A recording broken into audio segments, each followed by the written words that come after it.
옆에 계시는 분과 사랑의 인사 나누시겠습니다.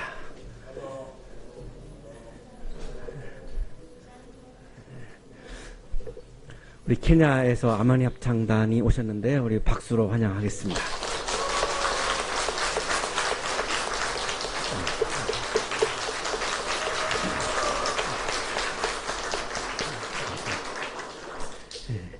오늘 아마니 합창단 찬양이 15분, 그래서 오늘 말씀 15분 안에 이렇게 하려고 합니다. 그래서 PPT에서 그냥 이렇게 넘어가겠습니다. 그래서 눈으로 보시고 이렇게 좀 따라오시면 고맙겠습니다. 칼바르트는 스위스 출신의 신학자입니다. 튜빙겐 마르부르크 대학에서 신학 공부를 했고요. 그리고 세계대학, 본대학을 포함해서 세계대학에서 교수를 했습니다. 1933년에 히틀러가 등장해서 이제 국가사회주의를 부르짖을 때 독일의 많은 거의 대부분의 교회가 히틀러를 지지하고 그리고 숭배까지 합니다. 우리의 메시아라고까지 그렇게 고백을 했습니다. 근데 칼바르트는 신학적으로, 신앙적으로 도저히 그거를 수용할 수 없어서 보네퍼와 함께 고백교회를 세웁니다.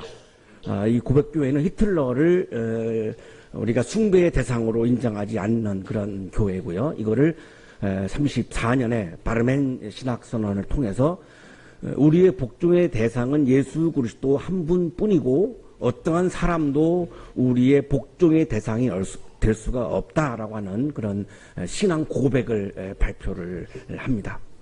이 칼바르트가 죄를 교만이라고 그렇게 주장을 합니다. 인용하겠습니다. 그 유명한 교회 교의학이라고 하는 어마어마하게 두꺼운 그런 책인데요. 인간의 죄는 바로 인간의 교만이라는 것이다. 죄란 총체적으로 볼 때 결국 교만이다. 인간의 교만은 일반적으로 정의되기를 사람들이 인간의 불순종의 권한으로, 우리가 교회에서 자꾸 죄를 이야기할 때 도덕적인 죄를 이야기하는데요. 성서가 이야기하는 죄는 도덕적인 죄가 아닙니다. 도덕적인 것은 시대에 따라서 지역에 따라서 늘 다르기 때문에 성서가 그거를 보편적으로 규정할 수가 없습니다. 성서가 말씀하시는 죄는 교만이다. 칼바르트는 지금 이렇게 이야기하는 건데요. 우리가 술, 담배를 안 하면서 내가 의롭다고 생각하는 분들이 많은데요. 그런 분들은 또 교만한 분들이 많습니다. 이건 굉장히 아이러니한 건데요. 성서가 말하는 죄는 술, 담배가 아니라 교만이다. 칼바르트는 지금 이거를 강조하는 겁니다. 그리고 그리스도교적 인식의 영역에서는 아주 특별한 고난으로, 즉 인간의 불신앙으로 일컬어왔던 것의 구체적인 형태이다. 칼바르트는 교만을 불신앙이라고 얘기합니다. 교만은 하나님의 존재를 인정하지 않기 때문에 오는 것이고 하나님의 존재를 인정하지 않는 것은 불신앙이다. 그래서 교만은 죄다. 이렇게 주장하는 거죠. 신앙인은 교만할 수 없다는 겁니다. 칼바르트는. 왜냐하면 내가 하나님을 주인으로 모시고 하나님을 예배한다면 내가 주인일 수가 없고 내가 칭송받을 수가 없는 건데, 내가 나를 스스로 높이는 교만함은 하나님의 존재를 인정하지 않는 데서 오기 때문에 그 교만은 죄다라고 지금 설명을 하는 거죠. 하나님은 우리와 같이 되셨고 우리와 같은 분이시다. 하나님은 높아지려고 하신 것이 아니라 오히려 낮아지셔서 우리와 같은 사람이 되셨다. 그러나 우리를 위하여 하나님은 그런 하나님으로 계시며 우리의 유익을 위하여 이러한 하나님 행동을 행하심에도 불구하고 우리는 오히려 하나님같이 되려고 하고 자기 자신이 하나님이 되고자 한다. 내가 나를 높이려고 하는 것은 하나님이 되려고 하는 것이다. 인간은 자기 자신을 항상 높이려고 하고 항상 하나님같이 되려고 한다. 본성처럼 우리에게는 나를 높이려고 하는 마음이 있는데, 그 높이려고 하는 마음은 영적으로 분석하면 내가 하나님이 되고자 하는 것이고, 내가 하나님이 되고자 하라고 하는 것은 하나님의 존재를 부정하는 것이고, 그래서 나를 높이는 교만은 죄다. 이렇게 지금 설명을 하고 있는 거죠. 그래서 자기 자신 안에 집중하는 인간, 그리고 자기 자신의 주의를 맴도는 인간, 그 자신은 자기 중심적 인간을 말하는 거죠. 하나님의 것을 강탈하는 것이고, 내가 나를 높여서 내가 영광 받으려고 하는 것은 하나님의 영광을 강탈하는 것이고, 내가 주인이 되어서 내가 주권을 갖는 것은 하나님의 주권을 내가 강탈하는 것이고, 그렇다면 그것은 신앙인이 아니지 않는가? 하나님에게만 속한 것을 자기의 것으로 취하는 것이다. 무엇을 위해서 인간은 이러한 짓을 하는가? 그것은 인간이 이렇게 함으로써 자기 자신을 치장하기 위한 것이고 스스로 하나님과 같이 되고자 하나님처럼 존재하기 위한 것이다. 다분히 히틀러를 공격하는 그런 마음이 굉장히 많이 배어 있는데요. 그러나 이 칼바르트의 주장은 히틀러뿐만이 아니라 우리 모두에게 해당된다라고 하는 것을 고백하지 않을 수가 없습니다. 왜냐하면 우리는 늘 내가 높아지기를 좋아하고 내가 영광받는 것을 좋아하고 있기 때문에 우리에게도 다 해당이 되는 거죠. 이신건 교수는 서울신대에서 조직신학을 가르치는 분이신데요. 이 칼바르트의 이 교회교의학에서 주장한 이거를 이렇게 간단하게 설명을 해놓았습니다. 인간의 범죄는 단순히 자기 자신에 대한 인간의 오류, 우리가 살다가 보면 실수를 합니다. 이걸 우리가 자꾸 죄라고 말하는데요. 자기 소외, 자기 중심성, 자기 폐쇄성만이 아니라 광기와 허풍, 하나님의 영광의 찬탈이다. 우리는 내가 도덕적인 행위 차원에서 뭔가를 실수한 거, 그리고 보편적인 사람들과 내가 다르게 나를 소외시키면서 폐쇄시키면서 나만이 스스로 혼자만 그것을 옳다라고 주장하면서 하는 행위들, 이거를 우리가 죄라고 이야기하는데 오히려 더 큰 죄는 하나님의 영광을 찬탈하는 것이야말로 가장 큰 죄이다. 인간은 하나님의 영광을 찬탈하고 그 스스로 하나님이 되려고 한다. 이러한 혼동 속에서 죄인은 자신을 사이비 하나님으로 만든다. 그렇게 한다면 신천지의 이만희나 통일교회 문선명과 다를 바가 뭐가 있는가, 똑같지 않은가, 이런 주장을 이신건 교수님이 칼바르트를 설명을 하면서 이렇게 요약을 해서 우리들에게 굉장히 도움을 주고 있습니다. 교만한 사람은 내가 영광 받으려고 하죠. 내가 영광 받으려고 하는 것은 하나님의 영광을 빼앗는 거죠.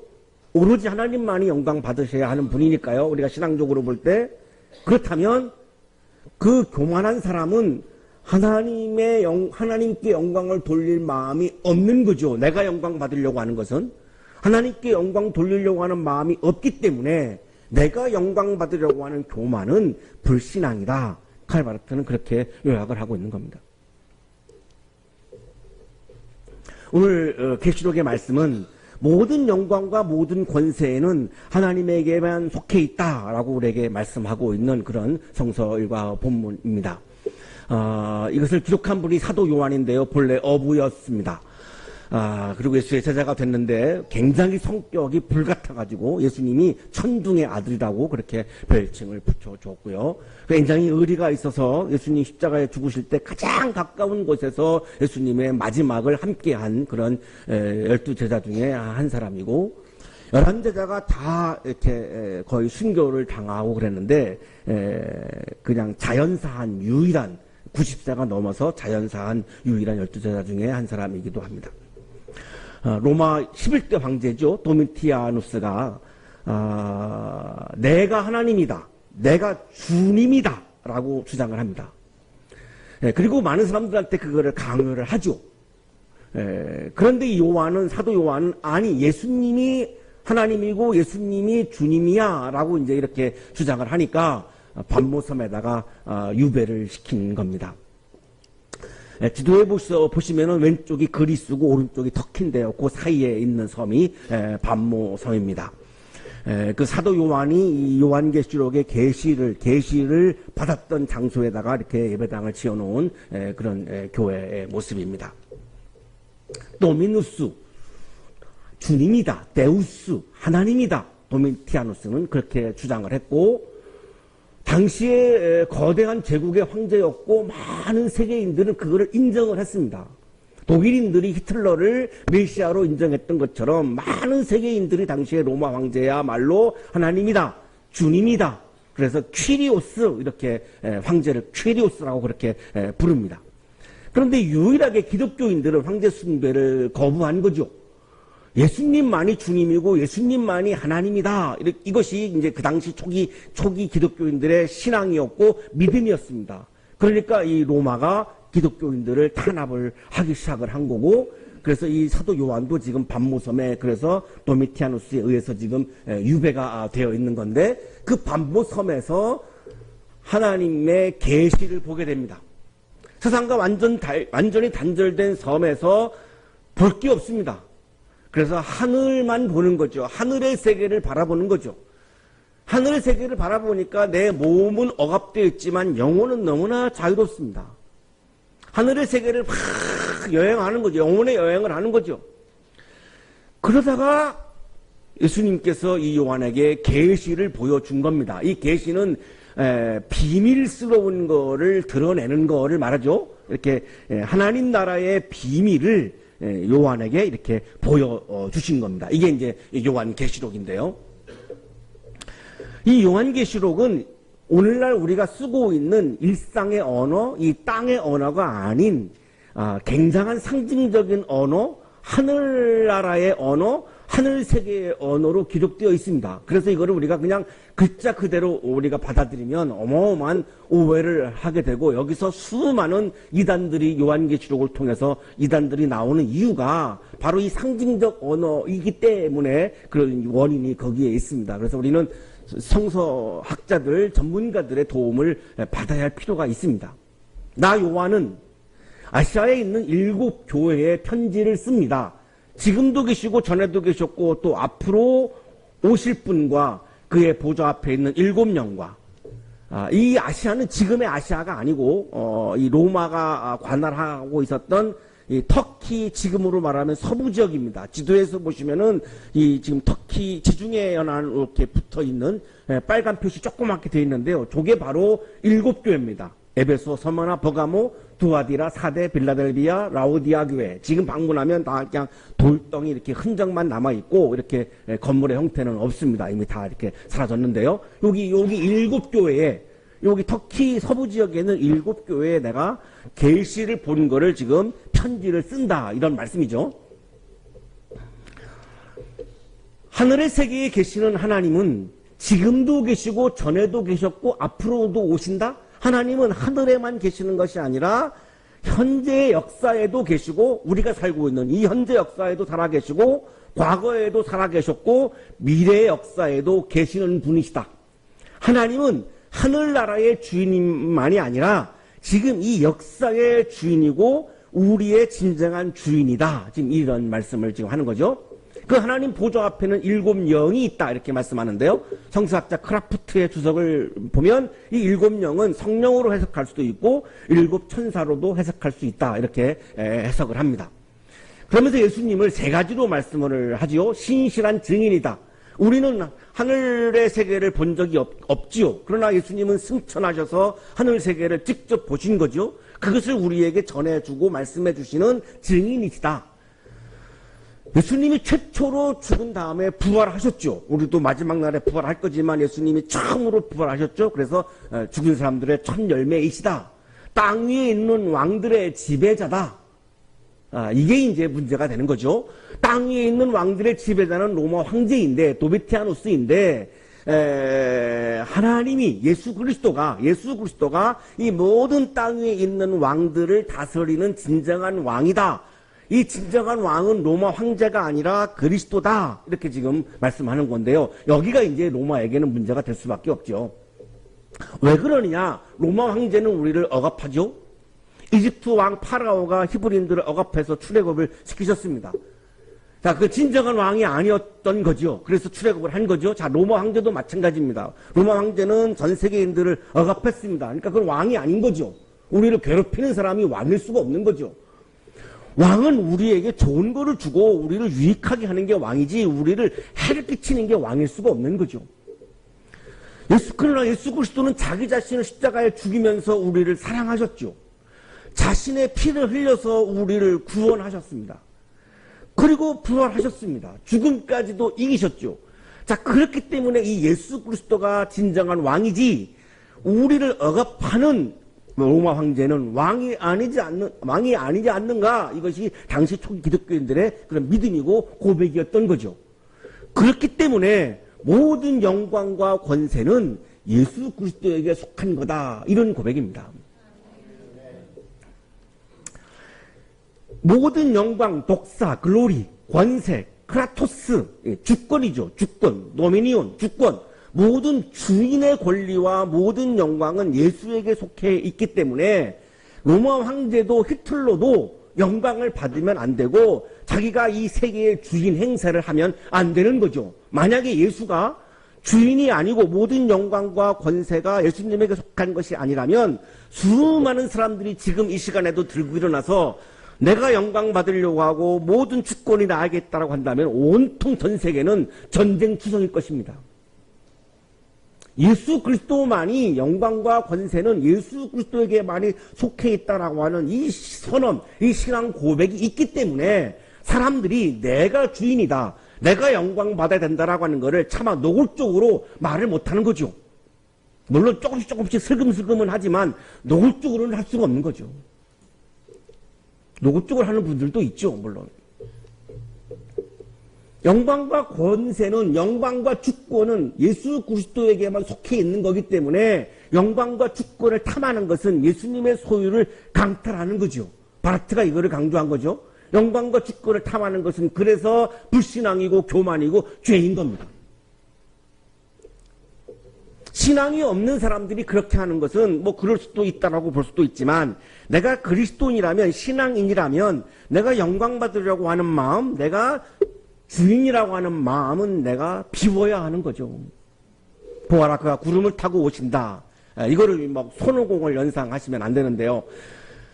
상징적인 언어입니다. 이렇게 손오공처럼 구름을 타고 오신다는 말씀이 아니고, 하늘의 세계에서 예수님은 반드시 우리 역사 속으로 오신다는 겁니다. 그렇게 하지 아니하면 로마 황제의 억압으로부터 벗어날 방법이 없기 때문입니다. 구원이 이루어질 방법이 없기 때문입니다.